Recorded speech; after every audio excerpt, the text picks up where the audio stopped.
Bayangkan sebuah cahaya yang tak terlihat oleh mata biasa, namun mengelilingi setiap manusia, setiap makhluk, bahkan setiap benda yang berdenyut kehidupan. Sebuah cahaya yang bukan berasal dari matahari, bulan, atau bintang, melainkan dari inti kesadaran itu sendiri. Cahaya ini disebut aura. Namun, pertanyaannya adalah, apakah benar cahaya aura hanyalah permainan imajinasi? Atau justru sebuah kebenaran yang sengaja disembunyikan dari kesadaran kita? Sejak zaman kuno, para bijak, tabib, hingga pencari kebenaran percaya bahwa aura bukan sekadar pancaran energi. Ia adalah cermin jiwa. Setiap warna, setiap getaran, dan setiap lapisan cahaya itu berbicara, menceritakan hal-hal yang seringkali tidak pernah kita sadari. Tetapi anehnya, pengetahuan ini jarang sekali diajarkan secara terbuka. Ia lebih sering bersembunyi di balik simbol, manuskrip tua, atau bisikan yang hanya disampaikan kepada mereka yang dianggap siap menerimanya. Video ini akan menyingkap sesuatu yang jarang, bahkan hampir tidak pernah diceritakan kepada kita tentang cahaya aura. Bukan hanya tentang apa itu aura, melainkan mengapa ia begitu penting. Mengapa ia selalu muncul dalam jejak sejarah spiritual, tetapi tetap sulit dijelaskan dengan logika biasa. Kita akan menyusuri lorong waktu, menggali pemahaman kuno, lalu menyingkap makna tersembunyi yang bisa mengubah cara kita melihat diri sendiri dan dunia di sekitar kita. Dan lebih dari itu, kita akan menyingkap sebuah rahasia, bahwa cahaya aura bukan hanya sesuatu yang ada di luar tubuh kita, melainkan bagian dari bahasa kosmik yang senantiasa berbicara kepada kita, jika kita tahu cara mendengarkannya. Pertanyaannya adalah, apakah kita siap untuk mendengar suara cahaya itu? Sejak awal peradaban, manusia selalu menyadari adanya sesuatu yang lebih dari sekadar tubuh fisik. Dalam catatan kuno Mesir, terdapat lukisan yang memperlihatkan para dewa dan Fir'aun dikelilingi oleh lingkaran cahaya bercahaya. Di India kuno, konsep prana dipercaya sebagai energi hidup yang mengalir dan memancarkan cahaya dari tubuh manusia. Dalam tradisi Tiongkok, Qi atau Qi dianggap sebagai kekuatan vital yang tak kasat mata, yang berdenyut dalam segala bentuk kehidupan. Bahkan di Barat, para filsuf Yunani pernah menyinggung api halus yang menyelimuti tubuh manusia, sebuah simbol dari vitalitas dan jiwa. Jika diperhatikan, simbol cahaya yang melingkari kepala para santo, Buddha, atau raja bijaksana dalam ikonografi kuno tidak lain adalah representasi dari aura. Tetapi, seiring waktu, pengetahuan ini bergeser menjadi sekadar ornamen seni, bukan lagi kunci pemahaman spiritual yang mendalam. Mengapa begitu? Karena cahaya aura menyimpan sesuatu yang lebih berbahaya daripada sekadar pengetahuan. Ia adalah pintu menuju pemahaman bahwa manusia bukan sekadar tubuh daging, melainkan makhluk bercahaya. Pemahaman ini bisa meruntuhkan struktur kekuasaan yang mengandalkan ketidaktahuan. Maka, tidak mengherankan bila pengetahuan tentang aura sering disamarkan dalam simbol, dijaga dalam kelompok rahasia, atau hanya diajarkan melalui inisiasi yang ketat. Secara filosofis, aura bisa dipandang sebagai jembatan antara dunia materi dan dunia imateri. Ia bukan hanya fenomena visual, tetapi juga ekspresi dari keadaan batin, pikiran, bahkan niat. Filsuf mistik menyebut bahwa cahaya ini adalah bahasa jiwa, bahasa yang tidak bisa dibohongi. Kata-kata bisa dimanipulasi, wajah bisa disamarkan, tetapi cahaya aura akan tetap jujur memantulkan keadaan diri yang sebenarnya. Lebih jauh lagi, cahaya aura menunjukkan keterhubungan manusia dengan kosmos. Warna-warna yang muncul bukan hanya gambaran suasana hati, tetapi juga resonansi dengan energi alam semesta. Inilah mengapa dalam berbagai tradisi meditasi kuno, praktik pernapasan, doa, atau ritual penyucian selalu ada tujuan untuk menjernihkan cahaya agar kembali selaras dengan getaran semesta. Namun, meskipun jejaknya terlihat jelas di berbagai budaya, mengapa aura jarang dibicarakan secara terbuka di dunia modern? Jawabannya sederhana. Ilmu pengetahuan arus utama lebih memilih hal-hal yang dapat diukur dengan instrumen fisik. Cahaya aura yang halus, yang tidak tunduk sepenuhnya pada hukum material, dianggap sebagai mitos atau sugesti belaka. Padahal, justru karena sifatnya yang melampaui fisik, inilah aura menjadi kunci untuk memahami misteri eksistensi. Aura adalah arsip hidup, catatan yang tidak tertulis, tetapi terbaca melalui getaran. Seperti medan magnet bumi yang melindungi planet ini, aura melindungi jiwa manusia dari serangan energi negatif. Dan dalam catatan para mistikus, mereka yang bisa membaca cahaya aura mampu mengetahui kondisi kesehatan, stabilitas batin, bahkan jalan spiritual seseorang. Inilah alasan mengapa topik aura selalu muncul dalam bayangan sejarah, tetapi jarang dibuka terang-terangan. Ia adalah pengetahuan yang terlalu besar untuk dipahami dengan akal biasa, tetapi sekaligus terlalu berharga untuk diabaikan.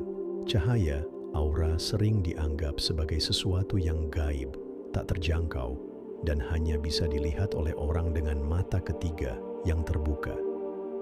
Tetapi, jika kita menyingkap lapisan mitosnya, sesungguhnya aura bisa dipahami melalui bahasa sederhana. Ia adalah cermin dari getaran energi yang terus memancar dari dalam diri. Bayangkan sebuah danau yang tenang. Ketika airnya jernih, ia memantulkan cahaya langit dengan sempurna. Namun, ketika penuh riak, keruh, atau teracuni, pantulannya menjadi buram. Begitulah aura bekerja. Ia memantulkan kondisi jiwa, pikiran, bahkan kesehatan kita. Aura jernih memancarkan ketenangan dan daya tarik alami, sementara aura keruh memunculkan perasaan berat yang bisa dirasakan orang lain tanpa mereka mengerti alasannya. Banyak orang salah paham menganggap aura hanyalah warna di sekitar tubuh. Padahal, warna hanyalah salah satu aspek.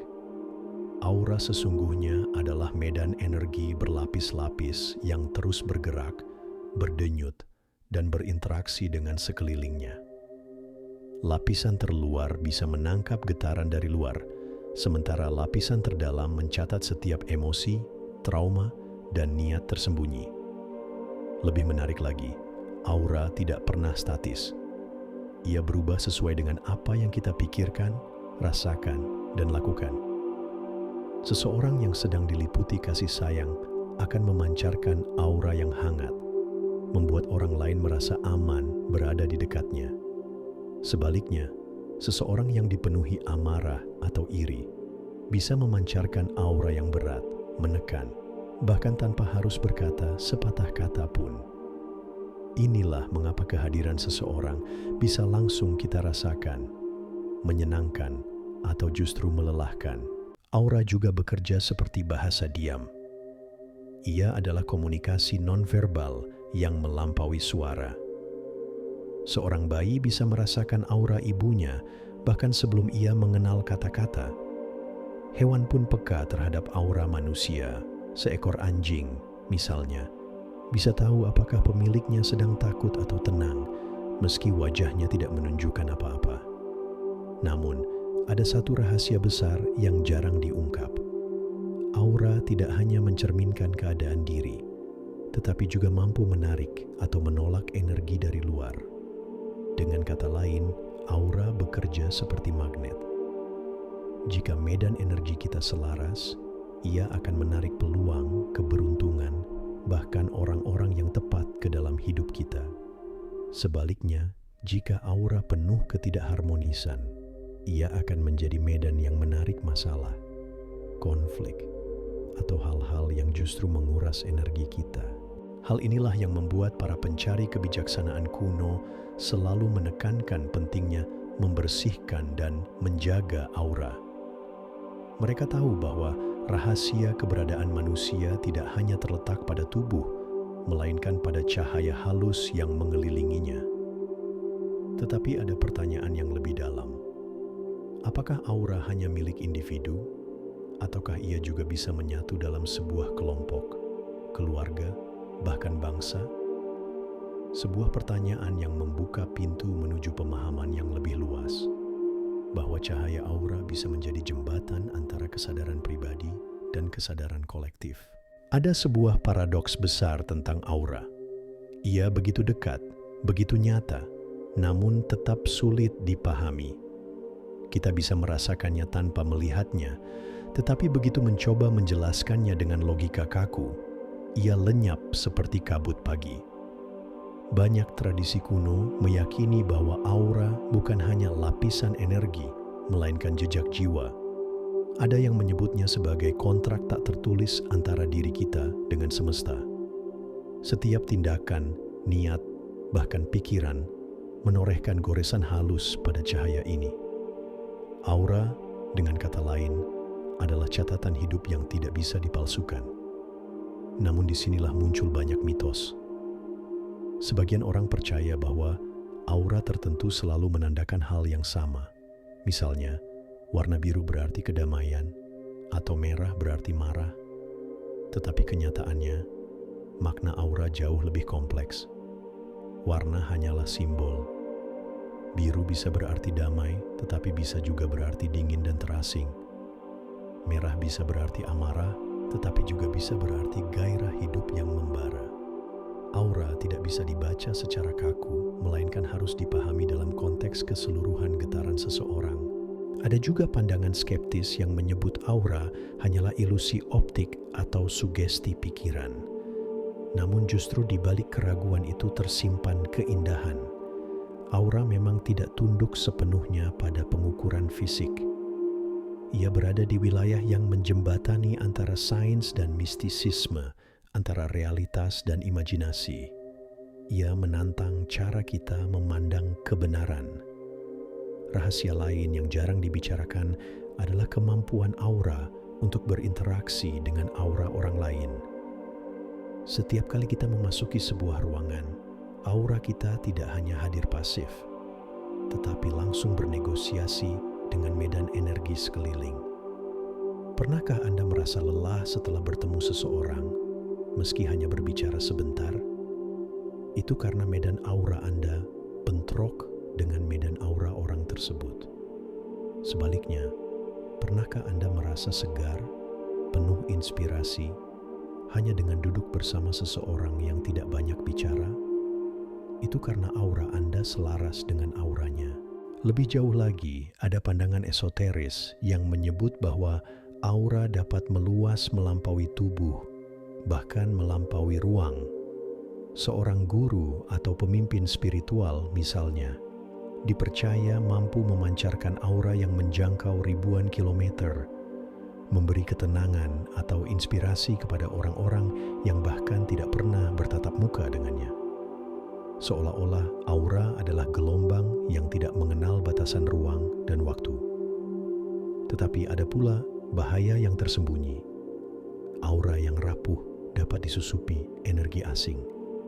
Ada catatan dalam manuskrip kuno tentang serangan energi.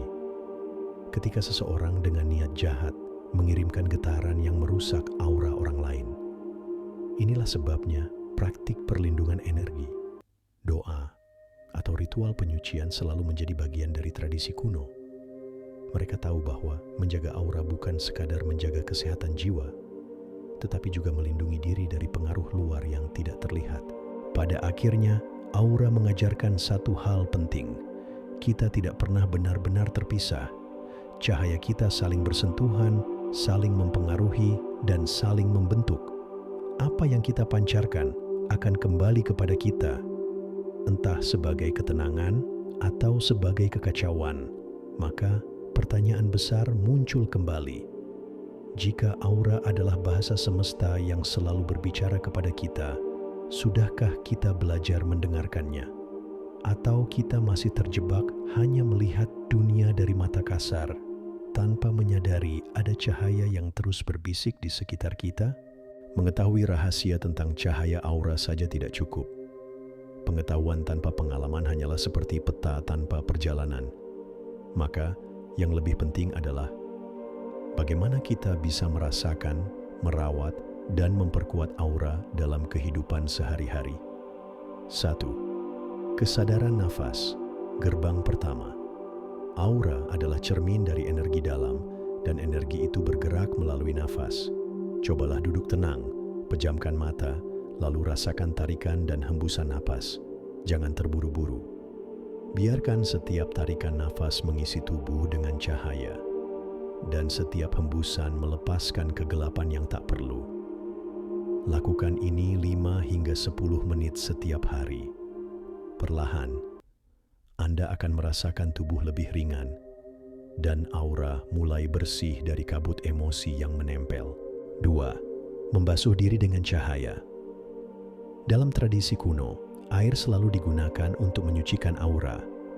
Saat mandi, bayangkan air yang mengalir tidak hanya membersihkan tubuh fisik, tetapi juga menyapu lapisan energi yang kusut. Visualisasikan cahaya bening yang turun bersama air, membawa kejernihan. Ritual sederhana ini, jika dilakukan dengan kesadaran, bisa membuat aura lebih terang dan harmonis. 3. Resonansi dengan alam aura. Manusia beresonansi dengan getaran alam. Berjalanlah di bawah sinar matahari pagi, rasakan hembusan angin, atau duduklah di dekat pepohonan. Kontak langsung dengan alam bukan hanya menyehatkan tubuh, tetapi juga menyeimbangkan medan energi. Semakin dekat kita dengan elemen-elemen alam, semakin stabil aura yang kita pancarkan. 4. Makanan dan pikiran sebagai warna aura. Apa yang kita masukkan ke dalam tubuh, baik makanan maupun pikiran, akan mewarnai aura. Makanan segar, alami, dan penuh energi vital akan membuat aura lebih jernih. Sebaliknya, makanan yang terlalu banyak diproses atau penuh racun emosional akan mengaburkan cahaya. Hal yang sama berlaku pada pikiran. Pikiran penuh rasa syukur dan welas asih akan memperluas aura, sementara pikiran penuh iri dan kebencian akan mempersempitnya. 5. Latihan membaca aura sendiri. Salah satu cara melatih sensitivitas adalah dengan merasakan aura di telapak tangan. Gosokkan kedua telapak tangan hingga terasa hangat, lalu dekatkan perlahan tanpa menyentuh. Rasakan ada semacam medan halus yang mendorong di antara tangan Anda. Itulah energi, pintu masuk untuk memahami aura. Dengan latihan rutin, Anda bisa memperluas kepekaan hingga mulai merasakan medan energi di sekitar tubuh. 6. Menjaga aura dari gangguan energi. Tidak semua energi di luar bersifat murni. Ada saatnya kita perlu melindungi diri. Caranya sederhana. Bayangkan Anda dikelilingi oleh perisai cahaya, seperti bola transparan bercahaya yang melindungi dari energi asing. Ritual visualisasi ini telah digunakan selama berabad-abad dalam tradisi mistik untuk menjaga kekuatan pribadi. 7. Transformasi melalui keheningan-keheningan adalah guru yang paling setia. Dalam hening, aura kita perlahan menyesuaikan diri dengan frekuensi semesta. Sediakan waktu setiap hari untuk diam, tanpa distraksi. Tidak perlu lama, 15 menit sudah cukup. Di saat itu, Anda akan menyadari bahwa cahaya aura bukanlah sesuatu yang harus dikejar, tetapi sesuatu yang muncul alami ketika kita kembali pada keseimbangan batin. Dengan langkah-langkah sederhana ini, kita bisa mulai menyentuh rahasia aura dalam keseharian. Aura bukanlah milik segelintir orang spesial, melainkan hak setiap manusia. Cahaya itu sudah ada dalam diri kita, menunggu untuk dikenali, dirawat, dan dipancarkan. Dan yang terpenting, merawat aura bukanlah semata untuk diri sendiri. Aura yang bersih dan kuat akan memberi dampak pada orang-orang di sekitar kita, membawa ketenangan, menginspirasi, bahkan menjadi lentera kecil bagi dunia yang gelap. Cahaya aura bukan sekadar mitos, bukan pula hiasan spiritual yang berlebihan. Ia adalah bahasa halus semesta yang selalu berbicara kepada kita, meski sering kita abaikan. Dari peradaban kuno hingga filsafat modern, dari ritual penyucian hingga latihan pernapasan, aura selalu hadir sebagai pengingat bahwa manusia lebih dari sekadar tubuh. Kita adalah makhluk bercahaya. Kita telah melihat bagaimana aura memantulkan kondisi batin kita, bagaimana ia bisa menarik atau menolak energi, bahkan bagaimana ia menyimpan catatan jiwa yang tak bisa dipalsukan. Kita juga telah menyelami cara merawat dan memperkuatnya, bukan dengan teknik yang rumit, melainkan dengan kesadaran sederhana. Bernapas dengan penuh perhatian, membersihkan diri, menyatu dengan alam, dan menjaga pikiran tetap jernih. Namun, pertanyaan sesungguhnya bukanlah apakah aura itu nyata atau tidak. Pertanyaan sesungguhnya adalah, apakah kita mau hidup selaras dengan cahaya itu, atau kita memilih tetap terjebak dalam kegelapan yang kita ciptakan sendiri? Setiap orang punya pilihan. Aura kita adalah pesan, dan pesan itu akan terus dipantulkan ke dunia, entah kita sadari atau tidak. Jika kita memilih merawatnya, maka kita tidak hanya mengubah diri kita, tetapi juga dunia di sekitar kita. Karena cahaya yang murni akan selalu menular, menerangi hati orang lain, bahkan tanpa kita berbicara. Mungkin inilah rahasia yang tidak pernah diceritakan tentang cahaya aura, bahwa pada akhirnya ia bukan hanya tentang diri kita. Ia adalah jembatan antara diri kecil kita dengan kesadaran yang lebih besar. Ia adalah undangan untuk kembali mengenali siapa kita sebenarnya. Makhluk yang diciptakan untuk memancarkan cahaya. Jadi sebelum Anda menutup video ini, tanyakan pada diri sendiri, cahaya apa yang sedang Anda pancarkan hari ini? Dan jika pertanyaan itu menggugah, jangan lupa untuk berbagi pemikiran Anda di kolom komentar. Tekan tombol suka jika Anda merasa tercerahkan, dan bergabunglah dengan perjalanan ini dengan menekan subscribe. Karena masih banyak misteri lain yang menunggu untuk kita singkap bersama.